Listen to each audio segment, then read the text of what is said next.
আব্বা, আমার 1,000 টাকা লাগবে। রাতের 1,000 টাকা দাও আমারে। ওই, আমার কাছে কোনো টাকা পয়সা নাই।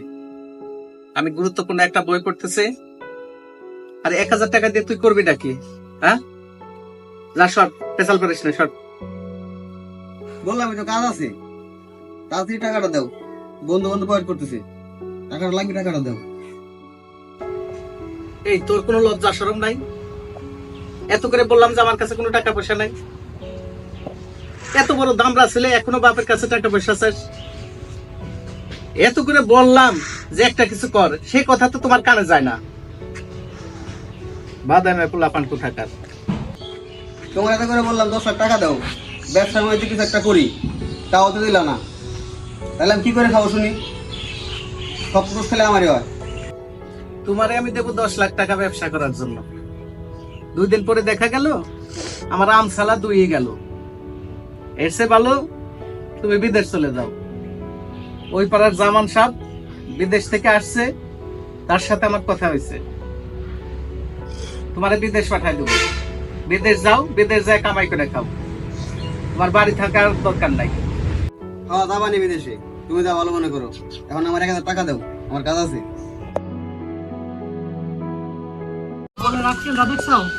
আমি যদি বই বান্ধা করি ভরি বাইরে না কি করে এইগুলো না। ও ইমন, এই সহায়তা লাগবো উঠে।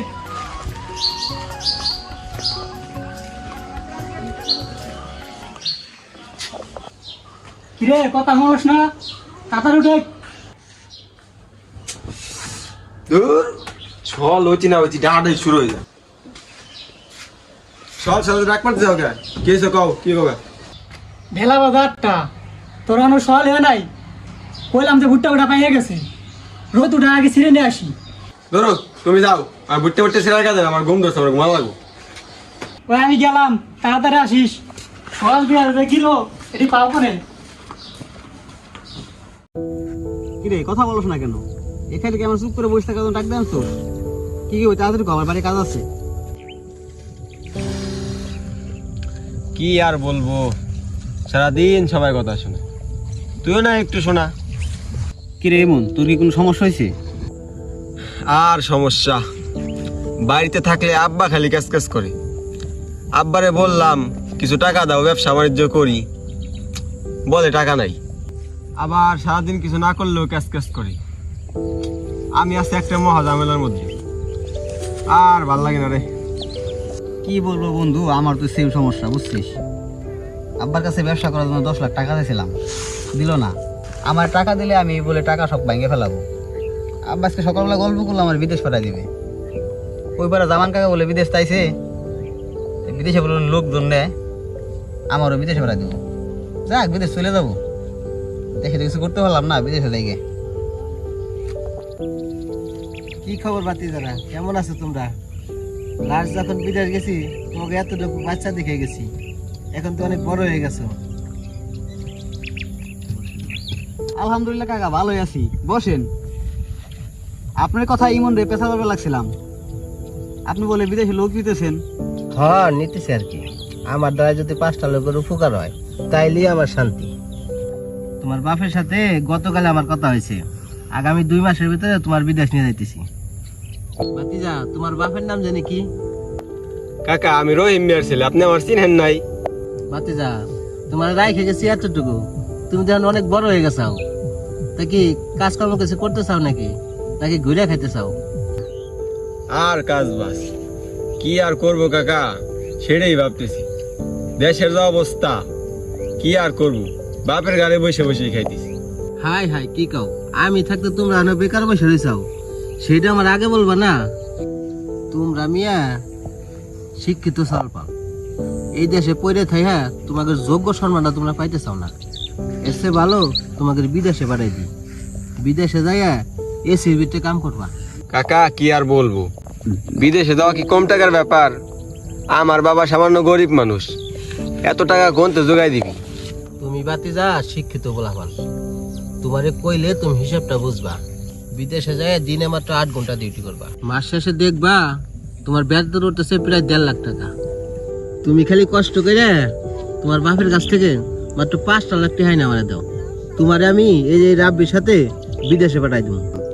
কাকা 5 লক্ষ টাকা আমি কোথায় পাবো? আমার যদি 5 লক্ষ টাকাই থাকতো আমি দেশে কিছু একটা করে খাইতাম। তুমি যদি মাসে 1,50,000 না 1,40,000 টাকা যদি বেতন পাও, বড় জোর তোমার এই 5 লাখ টাকা উঠাইতে 3 থেকে 4 মাস সময় লাগবে, বেশি না। মাত্র 2টা বছর যদি বিদেশ করে আসতে পারো, তোমার টাকা খাবো মানছে। বাড়িতে যায় ঠান্ডা মাথায় একটু ভাবো, তোমার বাপরে একটু বুঝাও। আচ্ছা কাকা, আমি বাইরে যাই আব্বারে বলবানি বিষয়টা। শোনো বাতি যারা, তোমাকে 2 জনেই গুলি এই দেশে সারা মাস কাজ করে বড় জোর 15-20 হাজার টাকা আমার পারবা, যা এই যুগে কিছুই হয় না। হ্যাঁ কাকা ঠিকই কইছেন, বর্তমান যে যুগ আর জিনিসপত্রের যে দাম, এই যুগে 15-20 হাজার টাকা ইনকাম করে কিছুই করা যায় না। সামান্য ডাল ভাত খেয়ে বাইচে থাকা যায়। আমার এই দেহ, আমি যা করছি সয় সম্পত্তি এই বিদেশ করেই করছি, ভালো একটা বাড়ি করছি, আবার জমি জমাও কিনছি, আল্লাহর রহমতে ভালোই আছি।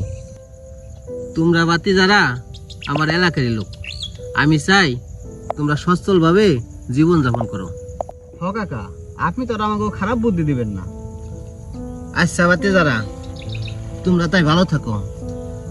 আমার আবার ওই দক্ষিণ পাড়ায় কাজ আছে, আমি তোমার বাপের সাথে কথা কবানি।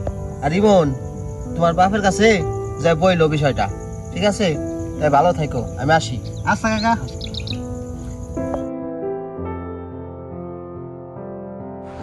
রহিম ভাই, কি অবস্থা? ভালো আছেন তো? বাতি যা কিছু কইছিল নাকি? কি আর কমো ভাই, ছাগল তো কইলাম 5 লাখ টাকার ব্যাপার, এতটা কোনে পাম? তাহার মধ্যে বাড়িটাই আছে, কেমনে কি করবো সেটা কন। রহিম ভাই, আপনি তো আমার ছোটবেলাতেই চিনেন, আমি যে কেমন মানুষ তা তো আর আপনি আমার বলে দিতে হবে না। হ্যাঁ, আপনি তো ছোটবেলাতে দেখতেছি, আপনি কেমন মানুষ তা তো জানি। রহিম ভাই, যেভাবেই হোক আপনি আমার 5 লাখ টাকা যেমনি জোগাড় করে দেন, আপনার ছেলের ভবিষ্যৎ আমি নিজের হাতে গইরা দিব। আপনার ছেলে শিক্ষিত ছেলে, ও যদি কোনো মতে বিদেশ যাওয়ার পারে, ও কমসে কম 1.5 লাখ টাকা কামাবো। সারাক্ষণ ও এসির মধ্যে কাম করবে, ওরে মাত্র 2টা বছর বিদেশ করে আসবে দেন, আপনার টাকা খাবো মানছে মিয়া। এই যে আমারে দেখেন, আমি এই সয় সম্পত্তি যা করছি এই বিদেশ করে কিন্তু করছি। দেখেন জামান ভাই, তার ভিতরে শুধু এই বাড়িটাই আছে, এই বাড়িটা যদি বিক্রি করে দেই, বাপ সকালে পদে নামতে হবে, বুঝে না তো ভাই, বাপের ভিটে এটা যদি বিক্রি করে দেই, ভাই আপনি কিছু করেন ভাই। রহিম ভাই, আপনি তো আমারে বিপদে হেলাই দিলেন, কি করি? এক কাম করেন, আপনার এই বাড়ির দলিলটা একজনের কাছে বন্ধক রাখেন। জামান ভাই, আপনি না হয় আমার এই বাড়ির দলটা নিয়ে আপনি 5 লাখ টাকা দিন, তেমন তো আমার ছাগলটা বিদেশ যা, ও বিদেশ যায় আপনি টাকা শোধ করে দেবেন আস্তে আস্তে। রহিম ভাই, আপনি এত করে বলতেছেন, আচ্ছা যান, পরে আমি বিদেশ পাঠাই। আচ্ছা যান, ওর দায়িত্ব আমি নিলাম, আর আপনি রাইতে গিয়ে বাড়ির দলিলটা আমাকে বাড়ি দিয়ে আসেন। জামান ভাই, আপনি আমার বাপের কাম করলেন, এই ঋণ আমি কখনো শোধ করতে পারবো না। আরে রহিম ভাই, আপনি এটার এক কথা কইলেন, এইটুকু উপকার তো আপনার আমি করতেই পারি। ইমন, বাতিজা তোমার পাসপোর্ট আছে নাকি? পাসপোর্ট না থাকলে তাড়াতাড়ি করে নাও, তোমার আমি 2 মাসের ভিতরে বিদেশ নিয়ে যাবো। আর রহিম ভাই, আপনি চিন্তা করেন না, ঠিক আছে? আমি তাহলে যাই। না ভাই, আপনি যেহেতু দায়িত্ব নিলেন, তাহলে আমার আর কিসের টেনশন, আজকে রাতে যে দলিল দিয়ে আসবানি। রহিম ভাই, আজকের মতো আমি আসি।